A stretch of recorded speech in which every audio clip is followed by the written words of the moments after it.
Welcome to the deep dive. If you're trying to find, the real cutting edge of modern conflict, forget the old battlefields. Look at the fiber optic cable. hmm The Middle East, always a geopolitical hotspot, right? Well, now it's Yeah, become this laboratory for sophisticated cyber warfare. that's exactly right. And our sources, they're showing this isn't just random hacking anymore. It's uh, very calculated. A state-driven cyber arms race, Oh, essentially. cyber arms race. Yeah, these digital conflicts, they're really manifestations of old rivalries. States aren't just fighting over land now. They're fighting for control over information itself. Okay, so in this deep dive, we really want to unpack three key things for you. First up, the big strategic goal behind it all, something called total information dominance. hmm Second, we'll get into the murky world of proxies and the real lack of transparency from key players. Think Iran, the UAE. The definite lack of transparency there. And finally, the massive economic damage this is causing, and importantly, how Gulf nations are trying to defend themselves. And dealing with these kinds of, well, intense state-level threats, it means organizations really need access to top-tier defensive intelligence, specialized tools. Absolutely, Krill. Finding the right security solutions, the right resources to navigate this kind of complex environment, it's vital for stability. We'd really recommend starting your search for proven, advanced security solutions over at www.cinzomarketplace.com. Good point. Okay, let's dig into that strategy piece first. This doctrine, information dominance, it really came into its own after the '91 Gulf War, right? Desert Storm. Yes, that's when the power of information warfare became, well, undeniable. And the ultimate goal, according to the military thinker cited in our sources, is total spectrum dominance. The idea is, and this is a quote, nothing done makes any difference. Basically, total control. It's a powerful concept. And what's really interesting is how it's structured. Right. Douglas Dearth, an academic, he broke it down into three levels, three functions. And the top one, that's perception management. Perception management. Okay. How is that different from just, regular propaganda or diplomacy we've seen throughout history? It's the synergy, I think, and the explicit intent to control what's seen as objective reality. Perception management, it aims to shape the whole information space, influence foreign emotions, motives, even their reasoning. How? Well, it combines soft power, like public diplomacy, with harder elements like covert actions, maybe psyops. And crucially, the sources stress this. It uses both truth-telling and truth-corrupting, sometimes at the same time. Both. Yeah, the aim isn't just to lie. It's to make sure your interpretation of reality is the dominant one, the one everyone accepts. Okay, that's pretty chilling. So that's the top level, controlling reality. What are the other two? Right, so below that, you have the intermediate level, shaping the conflict space. This is more about using power projection, think military positioning, maybe peacekeeping roles, to actually prevent battles from even starting. You dominate so much they don't even try to fight.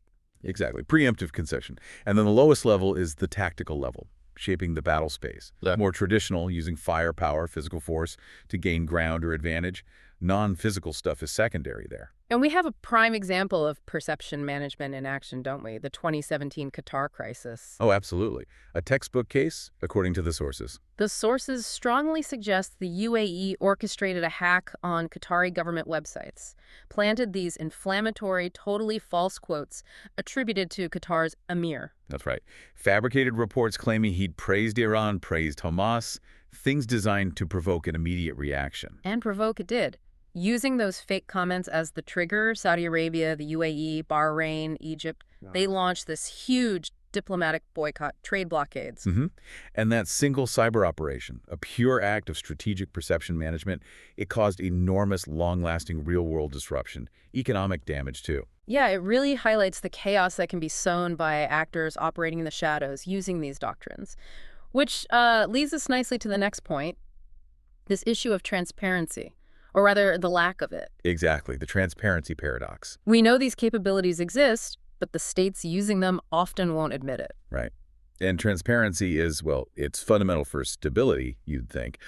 But key players in the region are incredibly secretive. Look at something called the Cyber Transparency Index. Okay, what's that show? It measures the gap, the delta between what a state declares its capabilities are and what outsiders perceive them to be. The bigger the gap, the less transparent. So a big negative score is bad means they're hiding things. Precisely. It signals a huge trust deficit. Yeah. So you have countries like the US, France, they're rated transparent and high capability. What they say they can do generally matches what people think they can do. Okay. But then you look at Iran and Russia.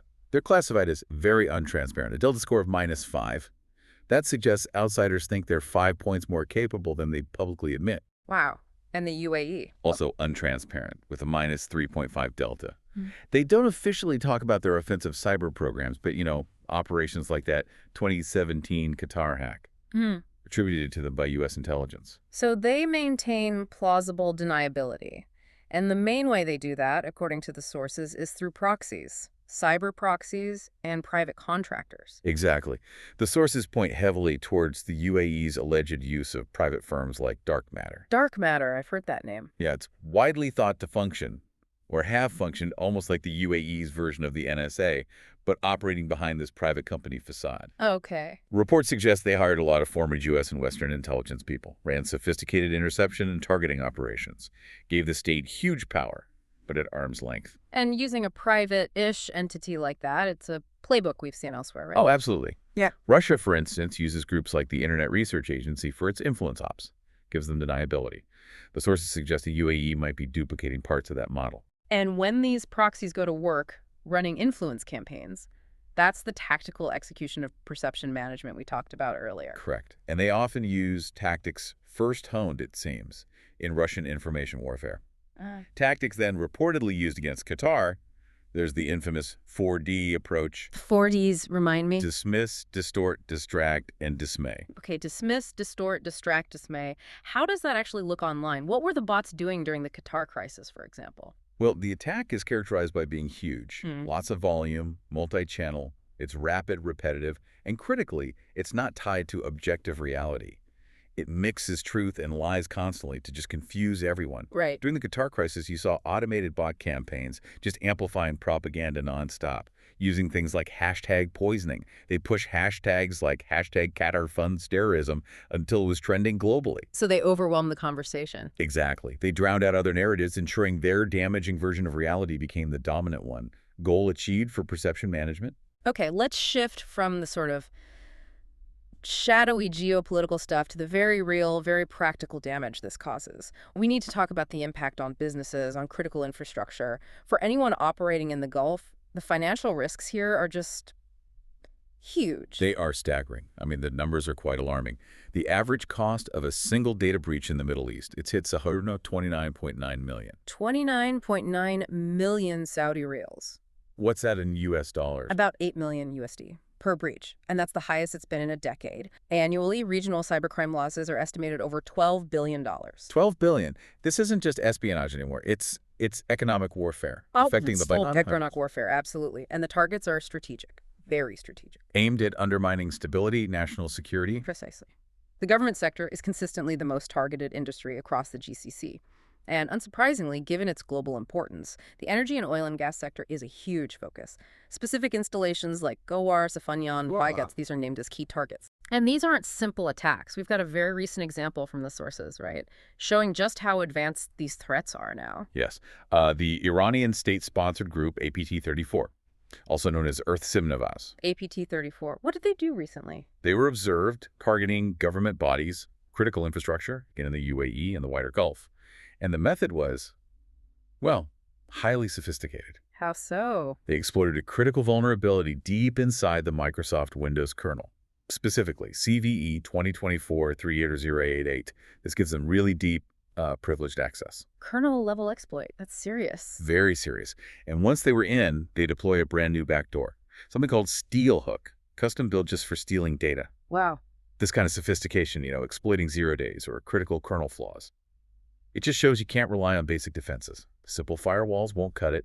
You need top-tier defensive intelligence, proactive measures. That's exactly right. And before we talk about the defensive measures being built up, we really have to stress that stopping these APT-level threats, like from APT-34, it demands proactive steps.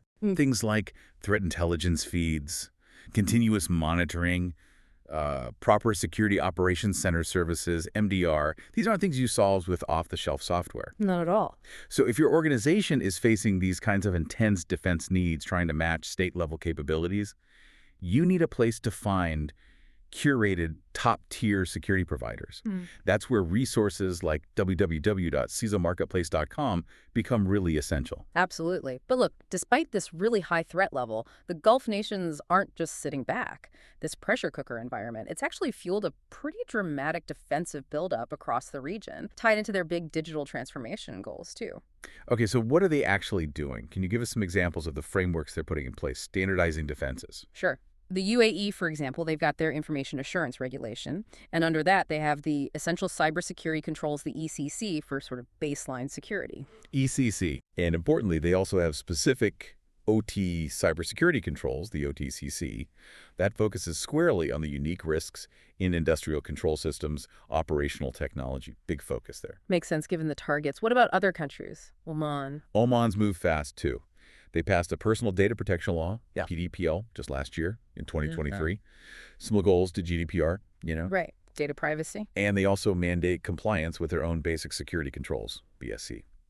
Plus, the Omani government has earmarked 50 million Omani riyals, that's about $130 million USD, specifically for national cybersecurity initiatives. So serious state-level investment in defense. But I guess not every country in the region can match that pace, right? Which must create weak spots. That's the critical contrast, yes. Take Lebanon, for example. The sources describe it as operating in silos. There's no single unified national cybersecurity framework, no systematic data protection law. Operating in silos. That sounds risky. It leaves their networks very exposed. And it's compounded by really limited funding. Their annual budget for cyber is apparently only around $20 million. 20 million. Compare that to what does Israel spend? Israel allocates over $3 billion a year. So the difference is stark. Yeah. And specialists quoted in the sources basically describe Lebanon as a kind of live testing ground for regional cyber tactics, a place where attackers refine sophisticated methods before using them elsewhere. A testing ground that shows the strategic cost of falling behind in this digital domain. Oof. But this pressure, this need for defense, it is driving an economic shift. The Gulf cybersecurity market is booming. Where's money going? Priority areas. Big focus on AI-powered threat detection platforms. That's seen as a $2 billion plus market opportunity there. And also critical infrastructure protection solutions, another $1.5 billion plus potential market. And are these local frameworks like the UAE's ECC or Oman's BSC, are they compatible with international standards? Generally, yes. Many of them root their core guidance in well-known international standards like NIST or ISO 27001. Which is helpful, makes cross-border compliance a bit easier for international firms already following those. Okay, so wrapping this up, this deep dive really shows the Middle East is way more than just a traditional kinetic battlefield now. It's this high-stakes lab where cyber warfare is deeply tied into diplomacy, economics, even physical conflict. And the cost of getting it wrong, of failing to defend, it's astronomical. Just look at that SAR 29.9 million average breach cost again. Absolutely. And the key takeaway for you, the listener, is that cybersecurity isn't a one-time purchase. It's not a product. It's a continuous process. Right. It demands active risk management, procedures tailored to the specific geopolitical landscape you're in, and constant vigilance, especially around critical infrastructure and these state-sponsored threats. Which brings us back, I think, to that central paradox we discussed.